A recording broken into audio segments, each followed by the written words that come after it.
ಮಾತಾಡ್ತಿದ್ದೀನಿ ವಿದ್ಯಾಗೋಕುಲ ಸೇವಾಶ್ರಮ ಸಿಂಗನಾಯಕನಹಳ್ಳಿಯಿಂದ. ಆಕ್ಚುಲಿ ಗ್ಯಾಸ್ನ ಅಭಾವ ಇದೆ ನಮ್ಮ 3 ಬ್ರಾಂಚಲ್ಲಿ, girls home, boys home, old age ಹೋಮಲ್ಲಿ ಗ್ಯಾಸ್ ಇಲ್ಲ. ಆದ್ರೂ ತುಂಬ ಖುಷಿ ಕೊಡ್ತಿದೆ.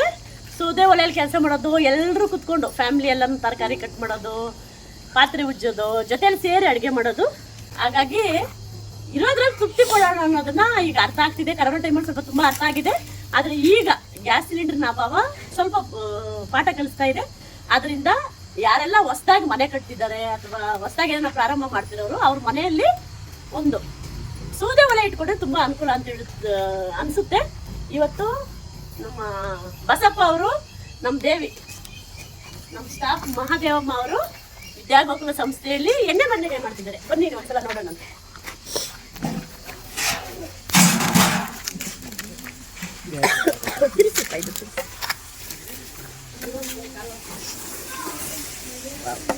ಗಮ್ ಅಂತ ಇದೆ.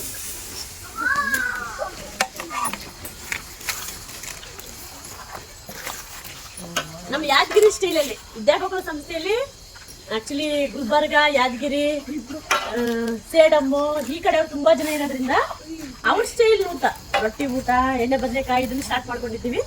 ಆದರೆ ಈ ಕಡೆ ನಮ್ಮ ಬೆಂಗಳೂರು ಸ್ಟೈಲು ರಾಗಿ ಮುದ್ದೆ ಸಹ ಆಗುತ್ತೆ. ಈಗ ಗ್ಯಾಸ್ನ ಅಭಾವ ಇರೋದ್ರಿಂದ ನಾವು ಸೌದೆ ಒಲೆಯಲ್ಲಿ ಅನ್ನ ಸಾಂಬಾರು ಜೊತೆಗೆ ಎಣ್ಣೆ ಬದನೆಕಾಯಿ ಮಾಡಿದ್ದೀವಿ. ನಮಗೆ ಸೌದೆ ಅಗತ್ಯತೆ ಇದೆ. ವಿದ್ಯಾಗೋಕುಲ ಸಂಸ್ಥೆ ಸಿಂಗನಾಯಕನಹಳ್ಳಿ ಲೊಕೇಟ್ ಆಗಿದೆ.